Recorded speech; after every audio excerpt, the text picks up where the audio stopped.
has been kind of reflecting on the connections to place across time. I'm actually sitting in Sydney, about a kilometre away from the Cooks River, close to where Sir Joseph Banks collected botanical specimens roughly 151 years ago. Banks, on his return to England, became an alumni of Oxford. I think he was given a PhD in July 150 years ago. And of course, Banks was integral to setting up to the colony of New South Wales. Bidjigal man from this area, Aboriginal warrior Pemulwuy, began to resist the incursion of white settlers onto his people's traditional lands. Despite being seriously wounded in 1797, he eluded capture until 1802, when he was shot dead. Pemulwuy's head was cut off and sent to the aforementioned Sir Joseph Banks for his collection in a jar, as I understand. So that might be the facts, but what follows is a far more speculative and fictional story.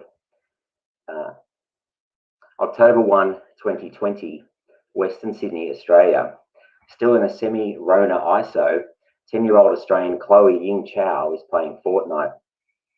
Eliminated, exasperated, she posts an ironic emote parody on TikTok. Her mother turns from her own PC and suggests in a Mandarin dialect hybrid that Chloe's social time is up. Time for homework. Briefly distracted, Chloe's mum takes a photograph of her daughter and shares it to a chat group in China's own social media app WeChat. On the same day, 20-year-old junior engineer Xiang Kairan from Shenzhen is among a group that sits down to tea with provincial communications administration officials and a local leader from the telecom company China Unicom. Ostensibly, the men are meeting to discuss the role of 5G within Tencent intercity mobility predictions for, quote, nowcasting the epidemiological data for the spread of COVID-19 from Wuhan into Shenzhen since January. But the central concern of their get-together involves different forecasting. Xiang is a junior city official from the Industry and Information Technology Bureau, overseeing the planned installation of a total of 45,000 5G base stations in Shenzhen, achieving full 5G coverage or attempting to by October 2020. COVID-19 had impacted the speed of the rollout and they are behind schedule. The men are talking how fast they can catch up. Flash forward to 2035. Chloe has just crossed over into Shenzhen with the help of the Hong Kong Republican Army, or the HKRA. A climate change-induced weather event has helped Chloe slip in undetected via a port. Her arrival coincides with a spiral of geopolitical escalation. In 2028 legislation in the EU led the US Congress and the UN to reconsider the nature of sovereignty itself. The unexpected death of Chairman Xi Jinping in 2033 led to a power struggle in the CCP. US President Ivanka Trump continues to affirm a policy of minimal intervention, but elevates readiness to a state just below outright declaration of war. Over the previous 7 years, critical infrastructure, energy, and logistical organisations required enhanced physical and digital defence from state adversaries and environmental protesters alike.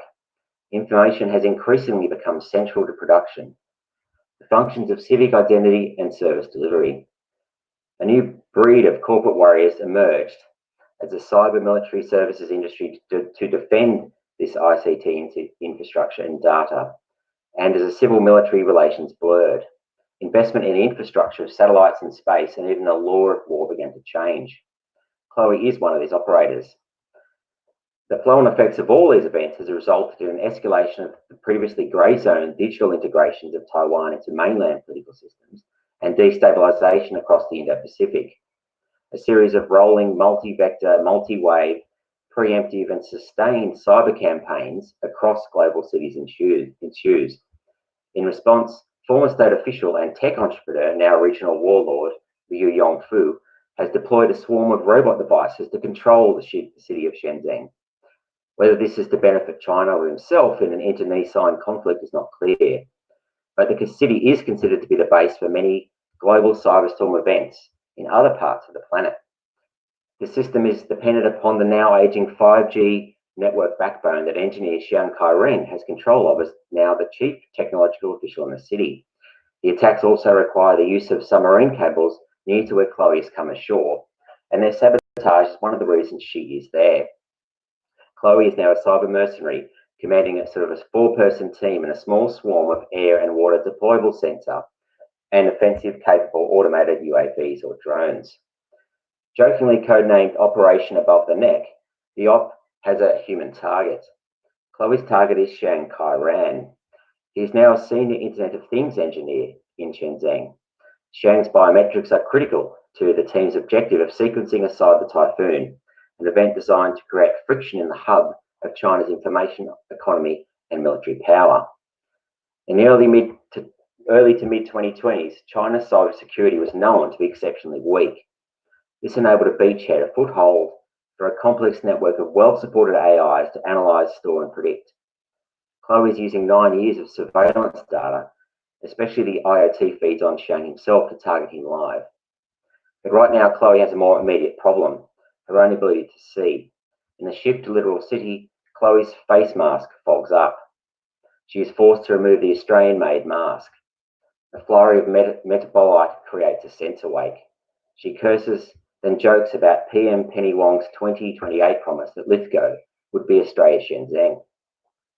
The Australian adversarial AI, named Maratus Volta, streams in response. Despite her electronic camouflage, facial exposure triggers Shenzhen's targeting AI, known as Assassin's Mace, which deploys.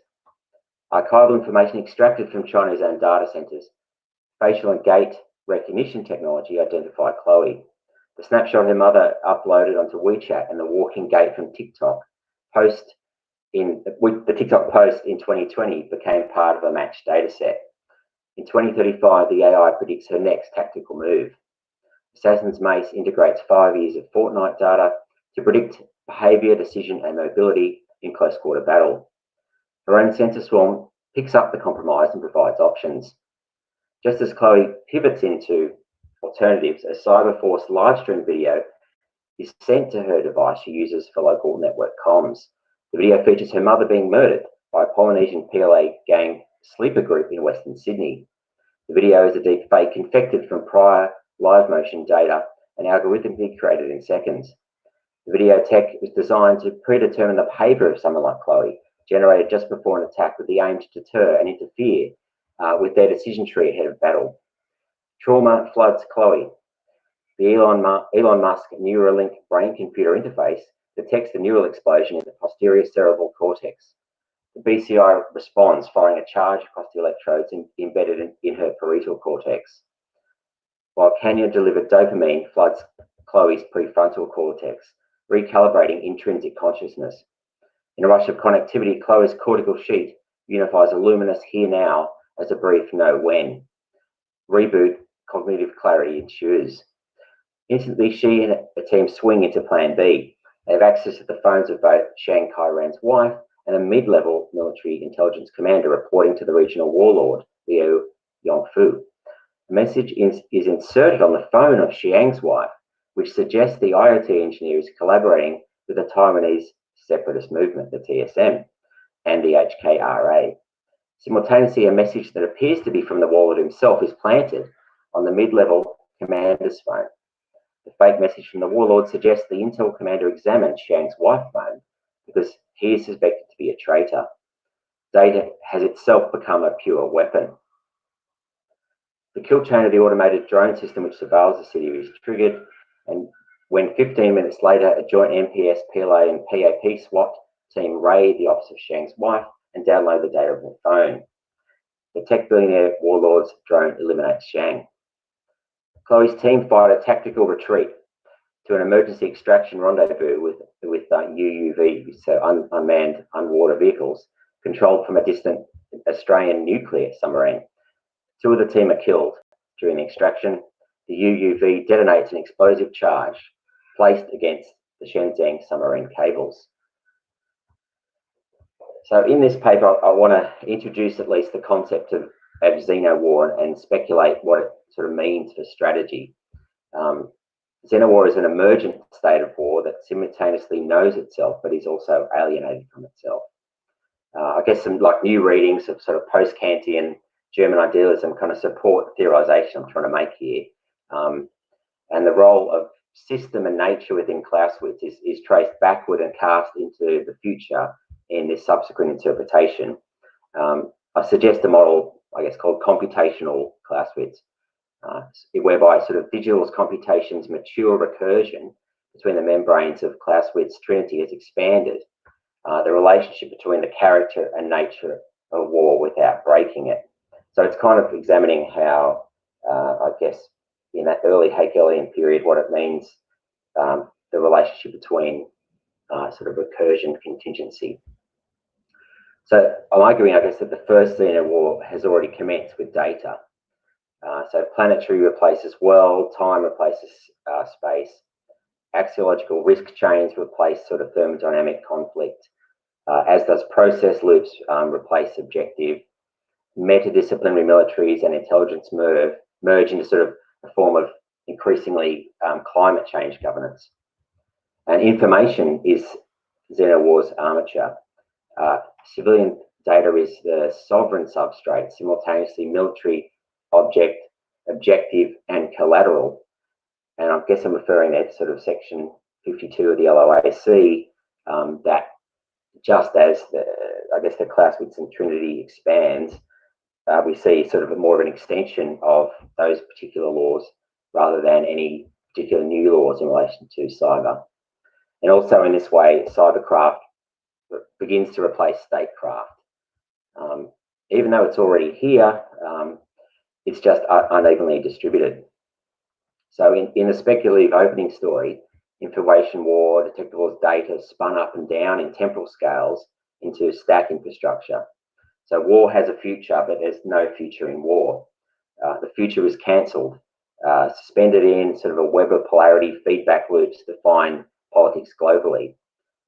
Post-colonial cyberspace since 1990 has collapsed physical space, as we know, and the result is kind of a politics of time, in which the sort of the post-89 politics of inevitability has disintegrated to the now infamous politics of eternity. And temporal recursion spins the Clausewitzian Trinity up, down, and strange. So this means that our current strategic problem, I'm suggesting, is to identify sort of data hadrons of future collisions in the present. And to do this, we need to sort of measure data particles arising out of the US-centric kind of Anglo-hemispherical stack, and its opposition with the PRC, CCP stack in cyberspace. And to examine any future war, I'm sort of suggesting that these data would exist in ripples in fields, I suppose, in that sense. So Australia offers a unique continent to kind of study some of these fields. I guess I'm not suggesting that geography and regionalism don't really matter, as the Pacific Forum events in the last couple of weeks have indicated. There is still a strong role for regionalism, but rather planetary internet makes that kind of the notion of the Schmittian nomos sort of more illogical than sort of wiped out. As you know, as I inferred at the start, we were a British colony. So now, after the internet of a US PRC nomos, Australia isn't really an information colony. Our technological nationalism, apart from Wi-Fi, is dependent upon the United States. And again, isolation has effects. And I suppose this, I'm sort of exploring here the pushback that's occurred within a conflict with China and the China relationship, which kind of erupted, I suppose, around the time of the government of Prime Minister Turnbull.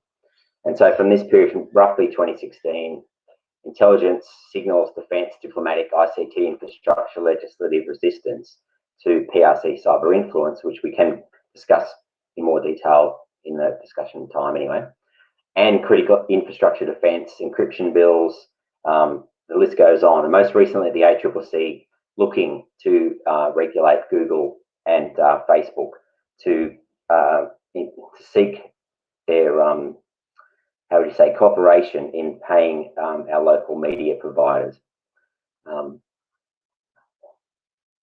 So one way, so how do we look for these sort of these data traces? One way we've been trying to do it is sort of explore the way in which the PRC the firewalled stack is blurred or reaches out into the global diaspora, and there are about 1.2 million Australian people in Australia who are part of a Chinese diaspora, and about 40% were born in China itself.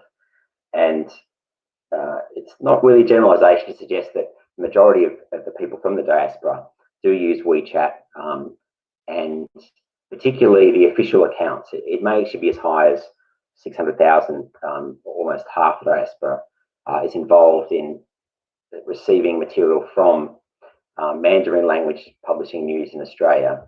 And these accounts of examples are like Sydney Today, ABC Media, We Sydney. So I guess I've been interested in how you might explore the content to examine whether there's any real influence from the Chinese government in this. So Australia has a multicultural broadcaster called SBS, and it has a SBS Mandarin.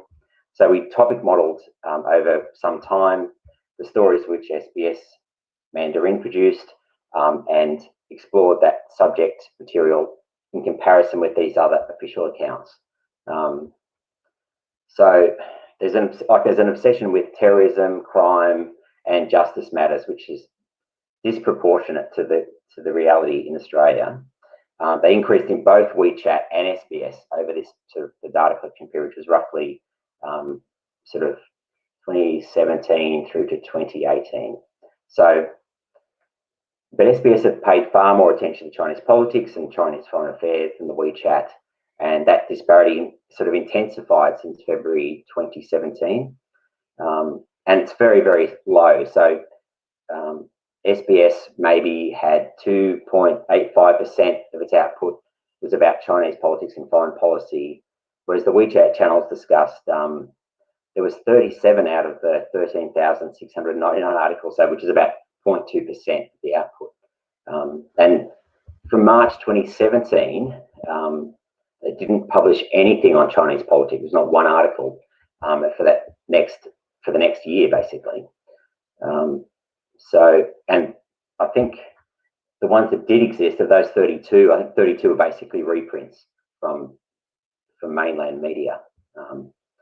And there's also evidence that the ownership of these companies is owned by companies which are closely connected to the United Front Work Department of the UFD. So there's some suggestion that means that they're subject to the infamous magic weapons. So over this period, of course, we had the emergence of Russian interference in the US election, and so our parliaments, both federal and state, began to run parliamentary committees and had concerns about how to respond to this issue, and we reported to them. So I advised that they develop task force, which I guess are akin to the task force that occurred around Glowing Symphony, for example. So coalitions of people outside their general areas working in teams to tackle issues. And the Australian government did set up small teams around this kind of space. But then the question started to arise, what does it mean? What is, quote, political warfare? And in fact, the head of the ADF gave a speech suggesting that it was a very prominent issue, a very public speech, suggesting it was a key issue in the region. So what is that like? How would we identify that in terms of how would we see propaganda diffusion across languages and nation-state firewalls and social media platforms, and how we begin to measure that was really happening? So we did some kind of explored the relationship between PRC online propaganda content within the mainland content and looked for its trace across in topic modelling into the Australian social media sphere and WeChat sphere during the Australian election campaign of 2019. So we sort of triangulated really essentially between the content of WeChat official accounts in Australia, in mainland, and how they might have appeared any content in Twitter, I guess Facebook, Reddit, all the classics you can think of. We probably had wasn't big data really. I suppose we had about 5 to 6 million data points or something that we pulled. So, and there was we did find evidence of topic diffusion across these information environments, these platforms and languages. It wasn't excessive, so it is not at the scale that we would experience post Hong Kong, in which the 50 Cent armies did sort of spread out across the global planetary internet. So, but it was there, and it was quite. The material inside the PRC was very focused on targeting individuals in the Australian government, and very personal criticism about the incumbent coalition government, and it was very quite timed. So it seemed to be enhanced after the government produced this foreign influence transparency scheme, and it tightened espionage laws in 2018. There were some prominent Australian politicians who were outed as being involved, and there's some other stories we can talk about there. But it was quite personal, and like I think if you listen to one of those reports I did for the ABC at the time, we discussed some what appeared sort of oddball accounts, like a lot of accounts focused around Carver, which now make a lot more sense in terms of what's happened in the Pacific Forum in the last few weeks about disputes and conflict in the region, and which are kind of associated not only with media but with the provision of infrastructure and undersea cables and so on and so forth. So, and obviously 5G, Huawei, and US foreign interventionist foreign policy, and generally information conflict between the United States and the PRC in this period. They're talking about the Boeing 737 MAX crashes a lot and things like that. So, and there was even a small amount of sort of, I guess, Russian grey propaganda, I suppose, but it was focused around Julian and so on, with Australian themes, kind of thing. So then I guess, how does everyone respond to this? There's one of the challenges is that how does an intelligence operation function to really gather intelligence in WeChat when most of the, as we know, most of the real political discussion, and it is very open discussion, occurs in the chat spaces in Chinese social media. So certainly academics, we can't access that material on a whole lot of ethical grounds, and the intelligence services have targeted some people in those spaces, and there's been some public calling out around that, but largely they're kind of dark spaces in a sense. So what does that mean going forward? And I guess if conflict does escalate, what does it mean for the diaspora in Australia? Like, what would be the concerns if there was a hot war? How would something like that be managed? How would information be managed? And I guess we're seeing this increase in sort of the nationalist imaginary of the CCP is increasingly what your Oxford colleague Hillenbrand has termed the cryptosphere, kind of a digital participatory propaganda strategy which sort of aims to create this emergent social space where state secrecy becomes everyone's kind of business, in a sense, that everyone looks after the secrets of the state. But what does it mean for sort of this Anglospheric defence and intelligence community, which confronts this kind of, it kind of creates this inverse paradoxical challenge for societies that are quite democratic? Is it state openness, which is now every citizen's business? I mean, who is the customer really now for intelligence and strategy products? I mean, it's increasingly the general public and not even government itself, perhaps corporations. And then there's the challenges for both of those entities when i.e. where the information political economy is not controlled by the state, but kind of by a hacker class, a group of vectorialists, and where data is really the asymmetrical conflict. And it's probably the biggest asymmetry planetary, apart from equality, of course, it's occurring at the moment in terms of how our data is asymmetrically held by these vectorialists who really don't really own anything in the capitalist sense that we would associate with property, but they own the vector to manage that data. And of course, I mean, in cyber, we worry a lot about cyberstorm events, like rolling, multi-vector, multi-way preemptive attacks, or sort of cyber blitzkrieg attacks. We had some kind of preemptive awareness pre-COVID because of the fires in last summer. You know, obviously the concerns about a cyber attack is like cutting FPOS, Centrelink, which is the social services databases, cutting those, cutting power, disinformation, and like in some towns during the fires, I think there was only one old hardwired Telstra booth left working in the entire town, and you have to line up in order to get those things to work. And almost certainly adversaries would be watching the patterns of breakdown that occurred in those type of events. And it infers the way in which climate change is now sort of affecting critical infrastructure, and like the impacts of increasing size. I know you had someone speak to you recently about, you know, climate change, but the intensities of climate disasters will continue to affect Australian society and ecologies, and it has become an existential threat. Like our cities were just choked with smoke during that summer, and you know, firestorms engulfed our homes. And certainly my mum's place got very, very close. It went around it. My neighbours stayed, are the only people that stayed, and they fought it off around there. And so everyone sort of knows someone that's been affected. I mean, some of the Defence Force reservists that I know, I think they worked 3 months straight. And I think one of them had, I suppose, 3 days off.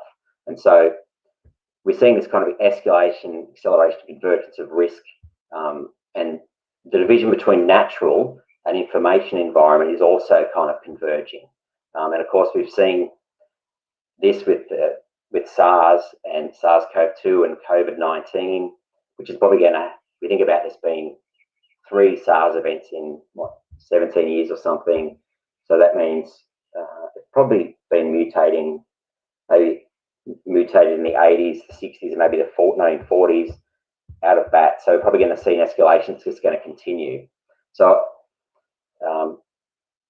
obviously ransomware is a massive concern. We're really not acting quickly enough on. We really haven't criminalised that. But overall, like 2020, as we all know, kind of feels like a moment in choosing a sort of a strategic society, and a need for governments to focus at strategic level on building the infamous resilience in society from internal and external threats, and sort of explore the way that legal frameworks change, interagency cooperation functions, how I guess what the United States might call authorities and decision trees function across those authorities within defence and intelligence services, and how to get, in a sense, how to get the heads of those organisations in silos, responding to these thematic threats in real and rapid ways. So now, I guess, not just government must change, but we need, quote, a strategic society, and the response will have to be sort of a whole of society to be truly effective.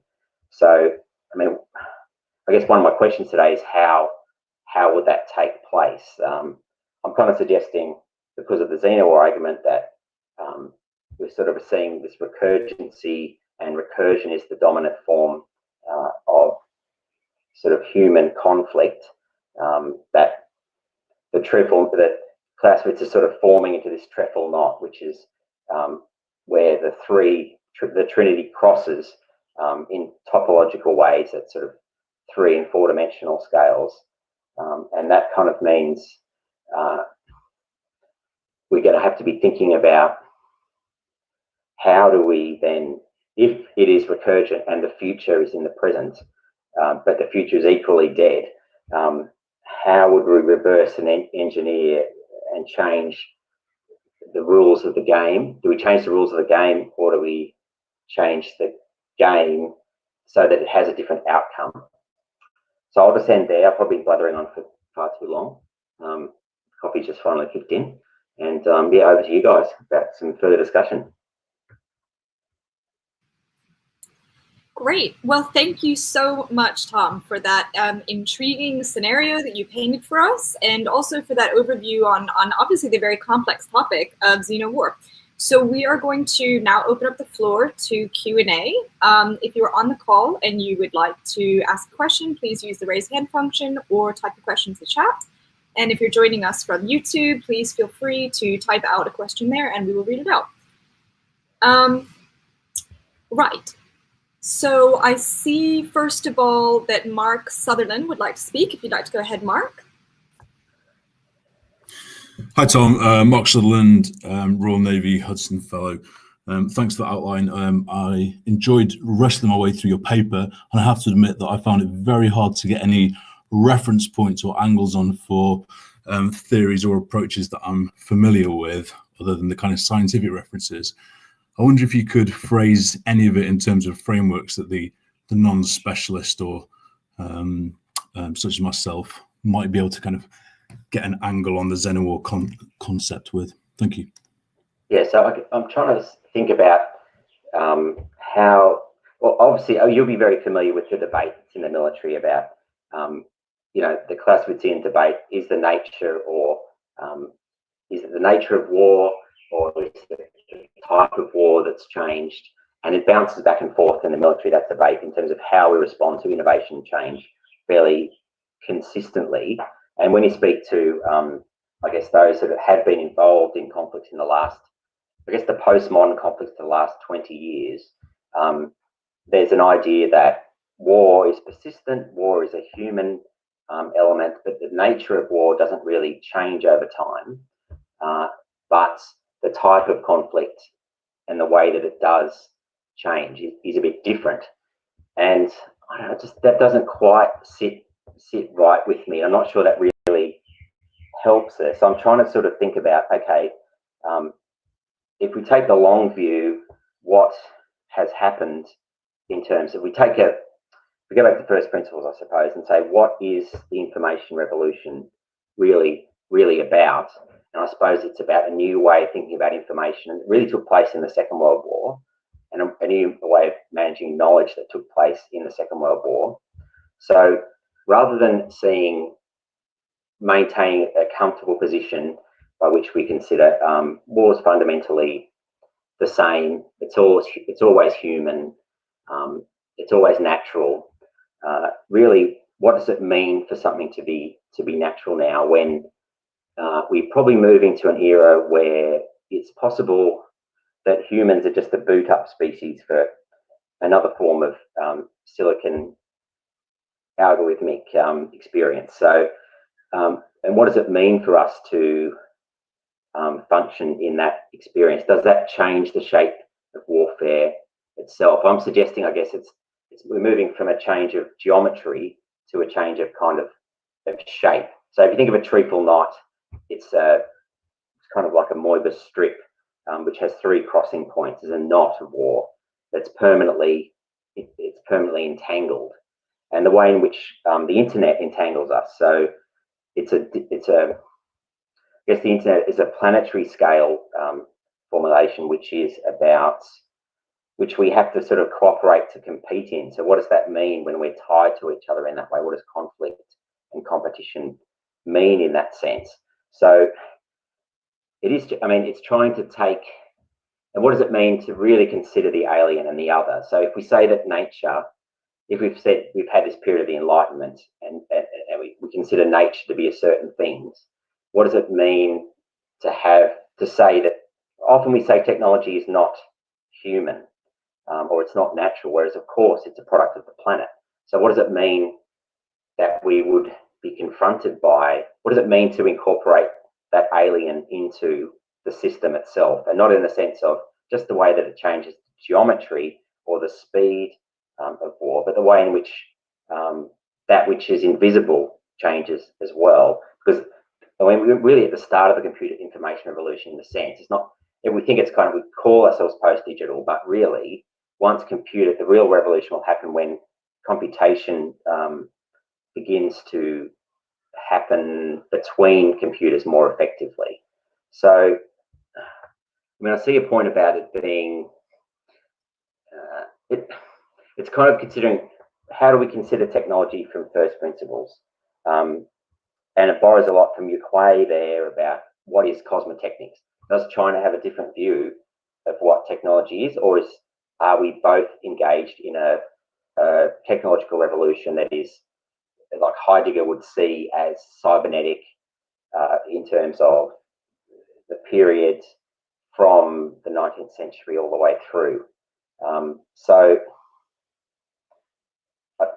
I guess in summary, it's kind of like if we think about changing from geometry to shape, and what does that mean at different scales? But that probably hasn't answered your question in any way whatsoever. Sorry. Thank you. Okay, I think I saw a hand as well from Matthew, if you'd like to go ahead. Yeah, so in terms of how China thinks about the problem differently, there's some interesting existing already academic work that talks about how their language differs and how they reference all of the different cybersphere. I guess in terms of for policy people and military and strategic thinkers now, what are the sort of actionable elements and sort of in thinking of sort of Xenowar theory, and how can they take that and apply that somehow to their modern day thinking? Right. So it's really about, to some extent, about like we've moved to sort of an era of sort of temporal politics, if you see what I mean. So a lot of our politics is now based around time. One of the problems, obviously, on the battlefield is the relationship between an effect, a decision, and when you think that effect will take place in the space. And so, like, conflict is considerably more about process than it is necessarily about sort of thermodynamic kinetic conflict. So, but in terms of time, so if we think about the law of conflict, so the case there in the case that I drew upon there, where you implant a piece of data on someone else's phone, and then you just set up a system whereby you ensure that the person is targeted and eliminated as a consequence of that data. So at the moment, we don't, the law of armed conflict and cyber law and the Talon manual, even though we debate, there's that debate in Talon too, is suggestive that that the box that you and I are talking in is kind of a civilian object. But you can, in certain circumstances, target the box, and you might target the content of the box if it's related to collateral. But what happens when data itself becomes the actual weapon?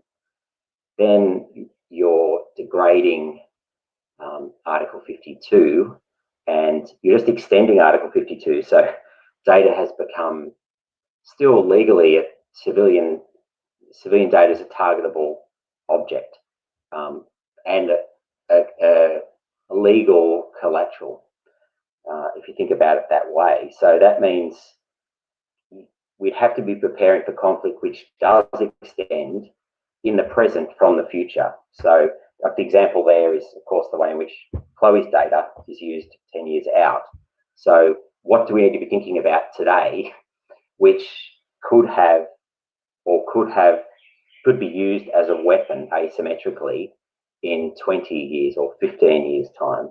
And not just in the sense of, oh, we'll collect it and then we have to worry about it, but how would we design a system which would strategically defend?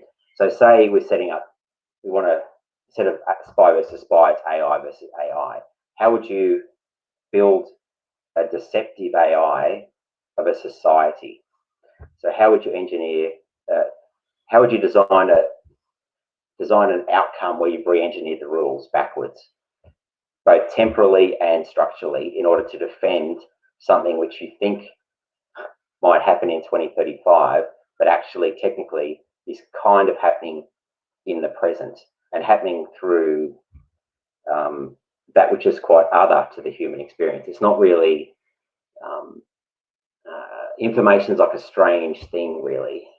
So how does it function in terms of the way in which human conflict operates in relation to that?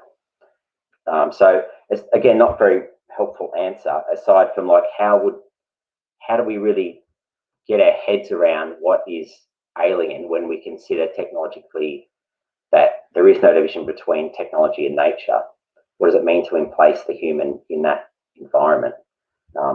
And how are we designing it? So Facebook's really a sociometric data structure. It's really a product of mid-century sociology, really.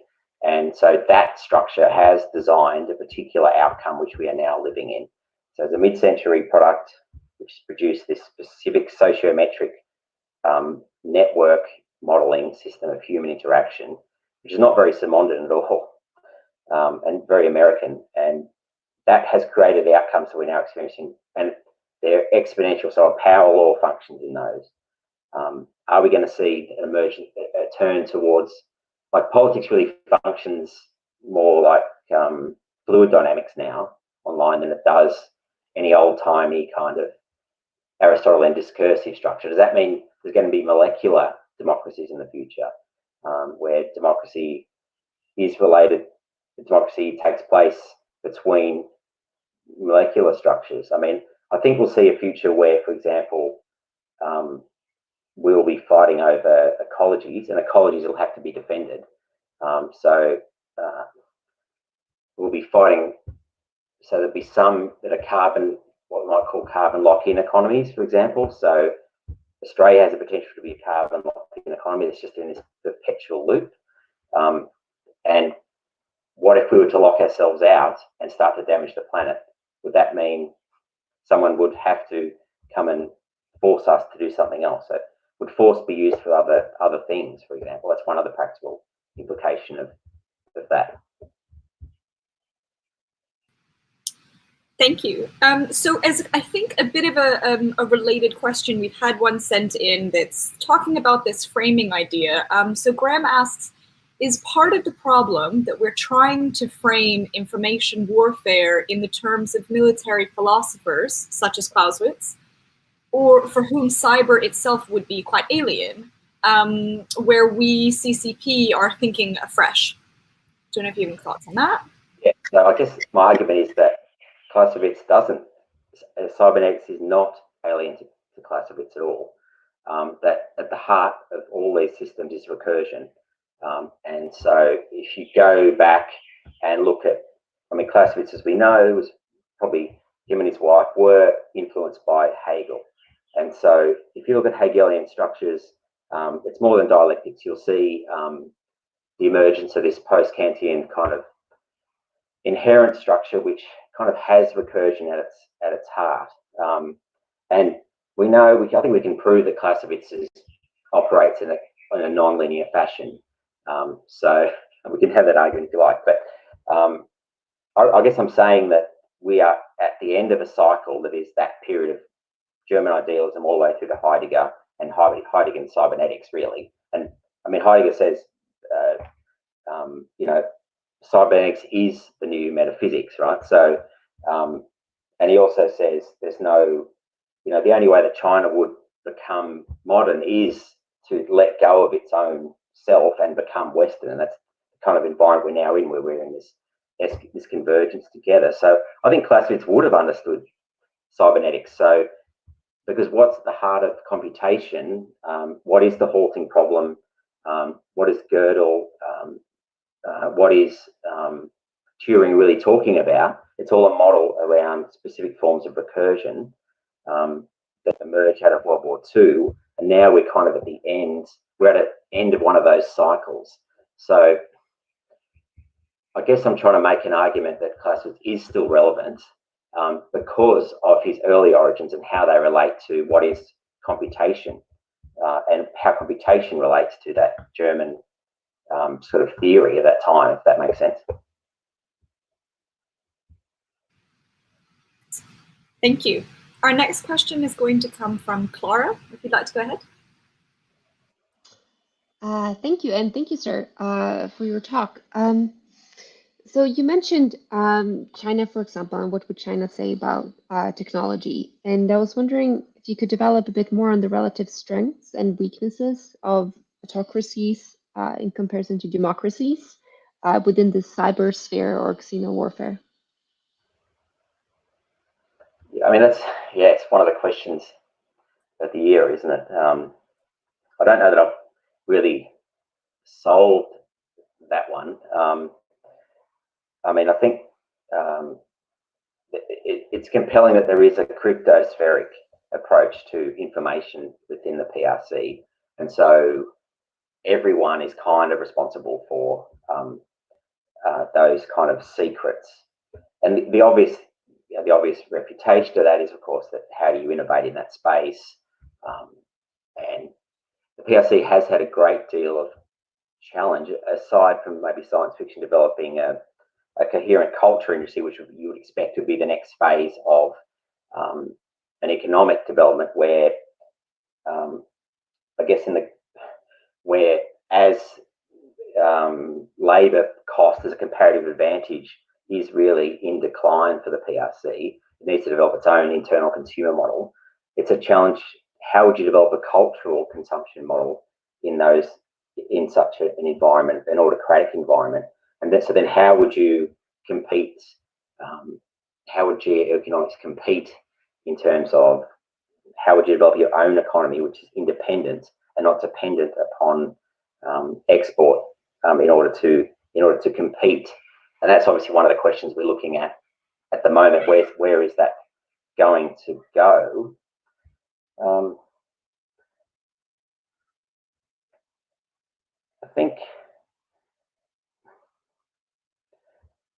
I suppose that China's responding by kind of the firewall model, and I guess we're seeing the Russian Federation begin to close itself off as well, so that in order to ensure that that functions, you have to close off your stack from everyone else and just run your stack into vertical systems that are integrated on the Belt and Road or into Africa.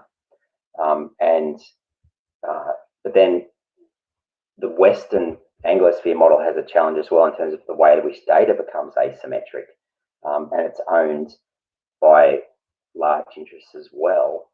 So I guess I'm going to dodge your question and sort of suggest that what will decide it is the way in which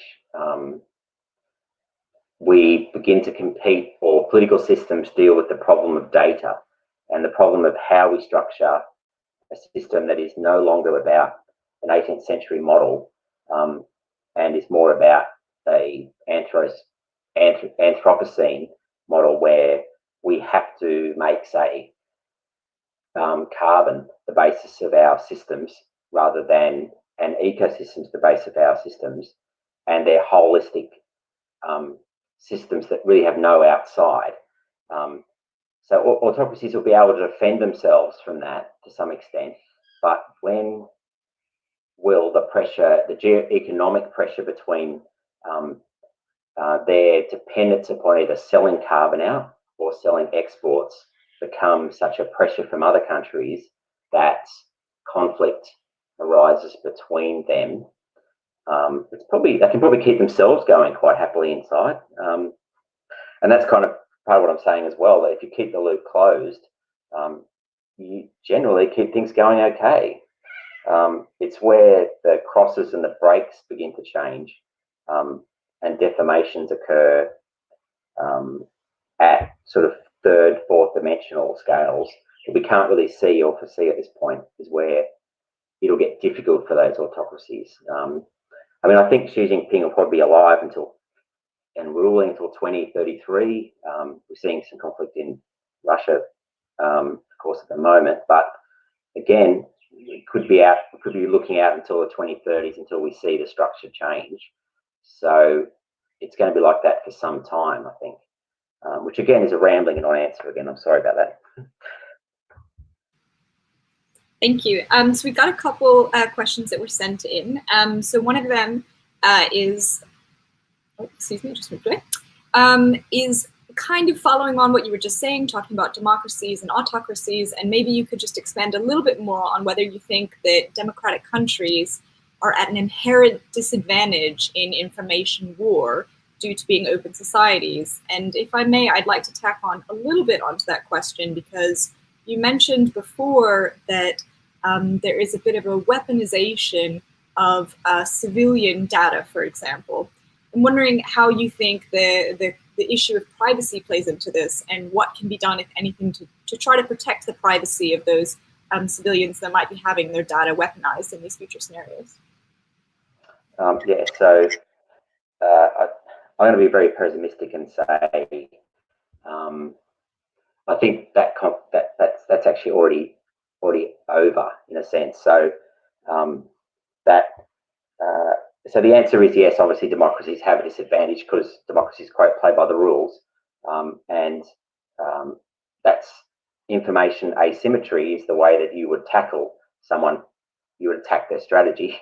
So you would attack the you would not play by the rules, and that's obviously as we all know, the Russian playbook, which is about reframing something, or in the case of the way in which the diaspora operates in Australia, for example, just containing it within certain networks. You can't make money unless you're part of WeChat, and you have to be on an official account to do that. So you can't trade without it, and so you're compelled to be part of the system. So certainly it's a disadvantage if someone does play by the rules. In terms of,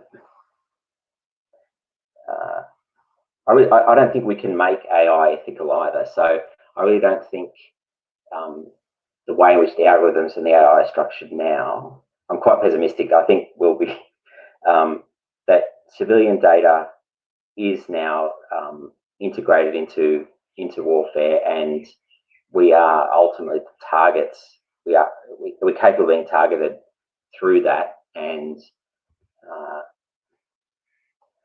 I can't really see how we can defend privacy unless citizens of democracies were to aggressively hack back in terms of altering the profound asymmetry that really has happened in the last 10 years, that we don't own our own data. So how could we maintain any privacy around it?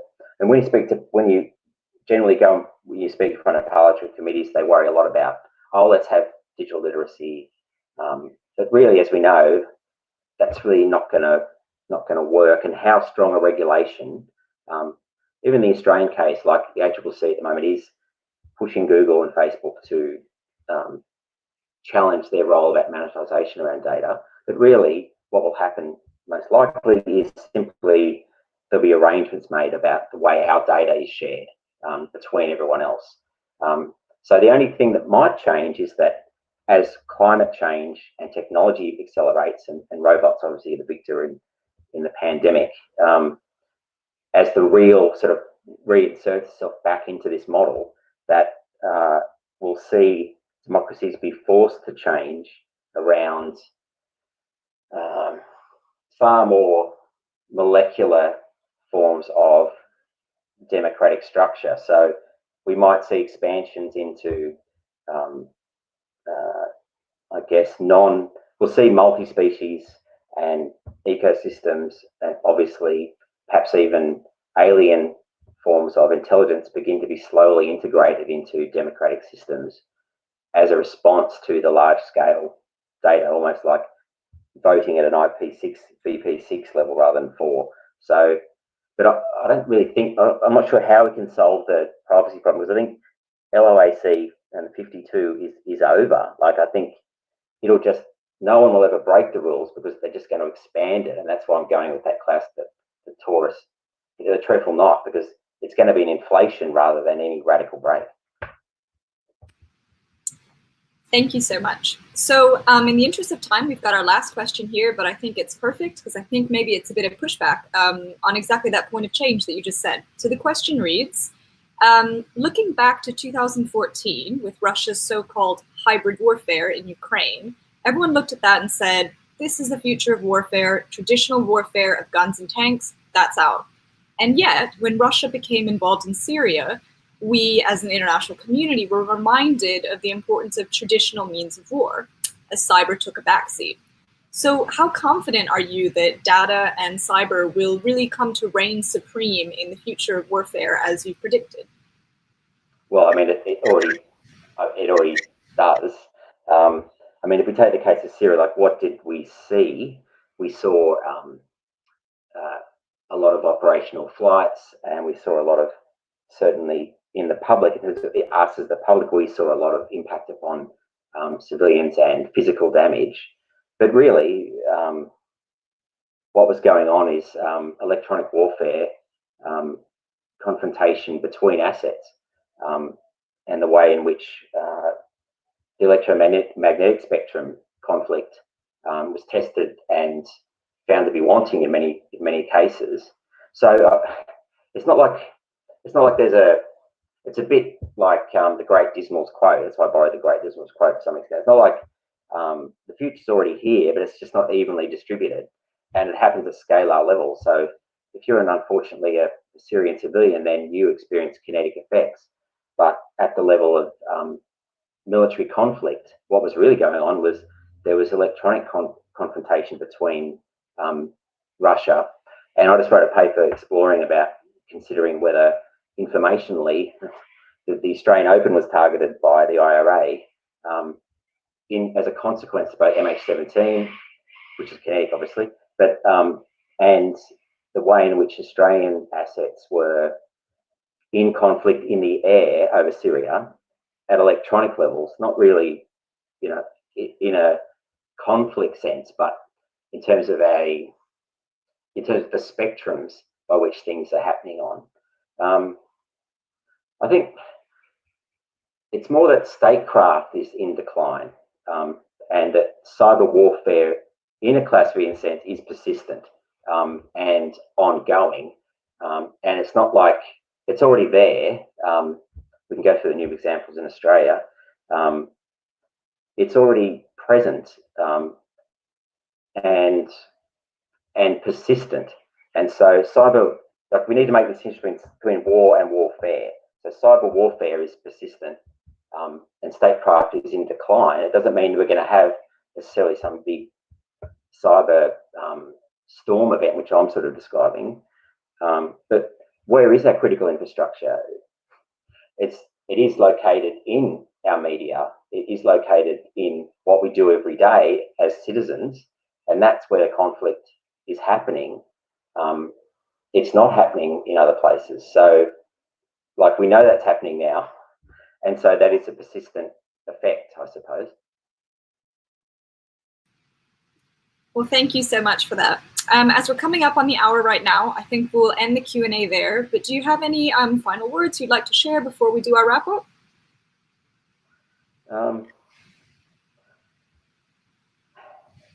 I guess only to reflect on, of course, to consider how, like, I think the information environment is disintegrated, and so what's happened is that we've had this epistemic shift, which how we know is different. And even I'm trying to present this model as, I've developed this complete sovereign model, which is a total model. But really, that's, to some extent, we can't do that anymore. We're going to have to look at intersectional challenges, and even down to the level of, like, we're talking about SARS, and the WHO ran this model that it was an infodemic, and that's just simply not the case. Information doesn't function that way like a virus. And so we're going to have to be careful about the way in which we consider ontologies of conflict much, much more closely than we have in the past. Absolutely. I think you really hit the nail on the head there with the complexity of the challenges. Well, all that's left for me to do now then is extend a very big thank you for such a brilliant talk. It was really thought-provoking and definitely getting into some aspects that we haven't discussed as much in this group. So it's really enlightening for all of us. And thank you as well to all of our viewers and members for your questions. They were excellent as always. So if you enjoyed this and you'd like to join us next week, we'll be meeting at the same place, same time, where we'll have Manjari Miller speaking to us about why nations rise. Finally, as many of you probably have seen from the emails, we've got our war game going on next week. So if you'd like to join for that and you haven't filled out the form yet, please do so that you can join us. And now, if you would like to stick around for 15, 20 minutes as we discussed informally the event for tonight, please feel free to stay on the call. Otherwise, see you next week, and thank you so much.